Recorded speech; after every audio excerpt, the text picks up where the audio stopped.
नमस्कार, मी सीमा. आज बघणार आहोत एकदम लहान मापाचा प्रिन्सेस कट ब्लाऊजची कटिंग, ती पण ब्लाऊजवरती मापे घेऊन. तर चला, तुम्ही अजून चॅनलला सबस्क्राईब केलं नसेल तर नक्की करा, व्हिडिओला लाईक करा, शेअर करा. कसा वाटला मला कमेंट बॉक्समध्ये नक्की सांगा. बघा, सगळ्यात पहिले ब्लाऊजची घडी व्यवस्थित टाकून घेतली आहे. आता त्यांना हा ब्लाऊज मापाला परफेक्ट बसतो, त्यामुळे याच मापाचा म्हणजे याच ब्लाऊजवरून माप घेऊन मी ब्लाऊजची आपण कटिंग या ठिकाणी करणार आहोत. तर चला, सगळ्यात पहिले जी खालची ही जी हुक आहे ती मी इथे पॅक करून घेतलेली आहे, तुम्ही बघू शकता. तर आता सगळ्यात पहिले आपल्याला कमरेचं माप घ्यायचं आहे. या पद्धतीने इंच टेप या साईडला व्यवस्थित पकडून या पद्धतीने माप घ्यायचं आहे. किती येत आहे? 13.5. या पद्धतीने बघा, 13.5 म्हणजे 26 इंचाचं आपलं टोटल कंबर आहे. तर आता 26चा अर्धा भाग घ्यायचा आपल्याला. तर 26चा जो अर्धा भाग आहे 6.5 इंच या ठिकाणी घेऊया.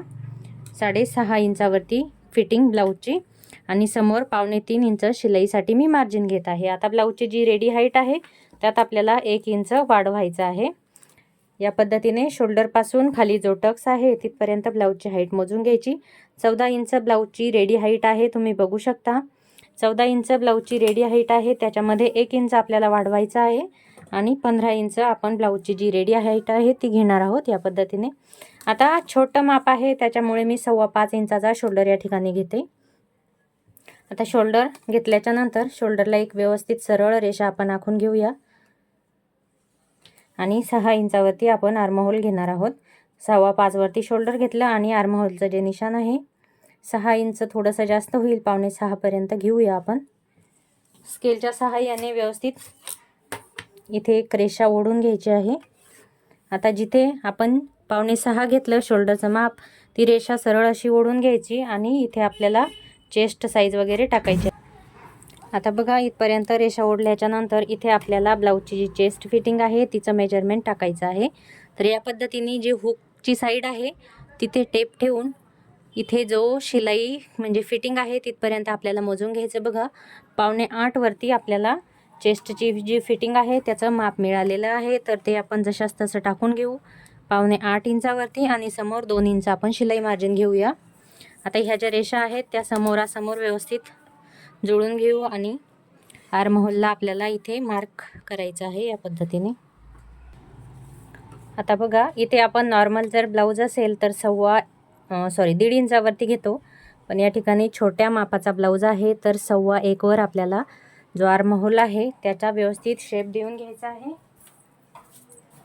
आता हा शेप देण्यासाठी कपडा आपल्या साईडला घ्यायचा आणि व्यवस्थित या पद्धतीने ब्लाऊजला शेप देऊन घ्यायचा आहे.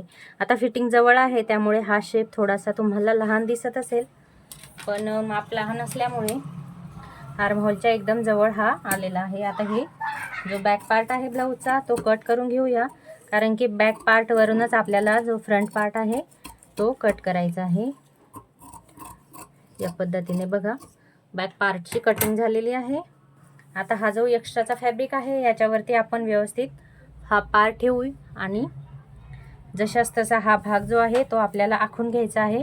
जसा आहे तसाच चारही साईडनी व्यवस्थित आखून घ्यायचा आहे.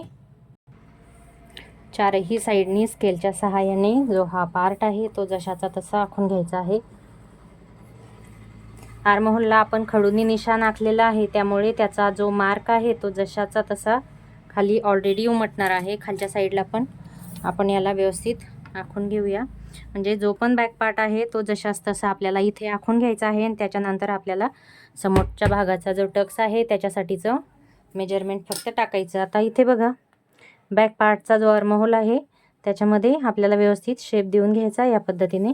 इथे लगेच 1 इंच वाढवून घ्यायचं आणि खालच्या साईडला आपण 2 इंच वाढवणार आहोत या पद्धतीने. हे जे समोरच्या साईडचे टक्स असतात प्रिन्सेस कटचे त्याच्यासाठी आपल्याला कंपल्सरी 2 इंच या ठिकाणी वाढवून घ्यायचं. तर या साईडला हुक आणि आय बटन पट्टीसाठी आपण अर्धा इंचावरती रेषा आखून घेणार आहोत या पद्धतीने.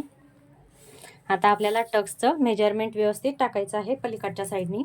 तर त्यासाठी बघा, या साईडनी 3.5 इंचावरती एक निशाण आखलं, त्याच्यानंतर 2 इंचावरती 2 इंचाची आपण टक्स रुंदी घेणार आहोत आणि 4.5 इंचावरती आपण टक्सची जी उंची आहे ती घेणार आहोत.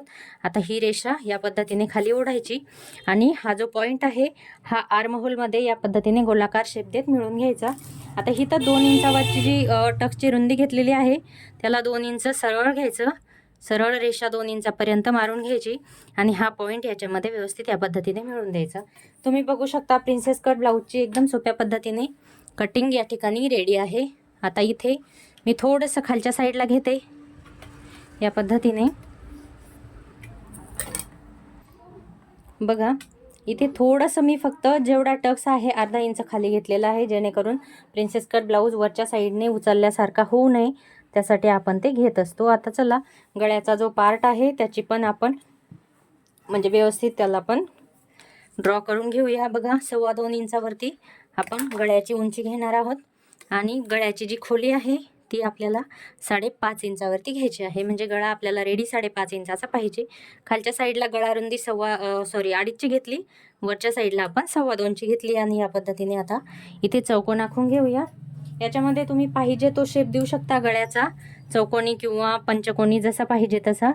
पण मला रेग्युलर गळा पाहिजे त्यामुळे मी या ठिकाणी रेग्युलर गळ्याचा शेप देत आहे. आता हे कॅमेरा या साईडला असल्यामुळे थोडंसं पलीकडच्या साईडला तर मला व्यवस्थित शेप द्यायला अगोदर जमलं नाही. या पद्धतीने चला याची आपण कटिंग करून घेऊया. चारही बाजूंनी व्यवस्थित आपल्याला प्रिन्सेस कट ब्लाऊजची कटिंग व्यवस्थित करून घ्यायची आहे. या पद्धतीने कटिंग करताना व्यवस्थित हळूहळू कपडा मागे पुढे होऊ द्यायचा नाही, कारण की छोटे छोटे जे पॉईंट असतात ते आपल्यासाठी खूप इम्पॉर्टंट असतात, ज्यामुळे ब्लाऊजच्या फिटिंगमध्ये फरक पडतो. त्यामुळे बघा टक्स व्यवस्थित आपल्याला कट करून घ्यायचा आहे. फ्रंट पार्ट आपला रेडी झालेला आहे. आता 2 मिनिटामध्ये स्लीव्जची कटिंग कशी करायची ते पण तुम्हाला दाखवते. आता याच्यावरती आपल्याला लॉंग स्लीव्जची कटिंग करायची आहे.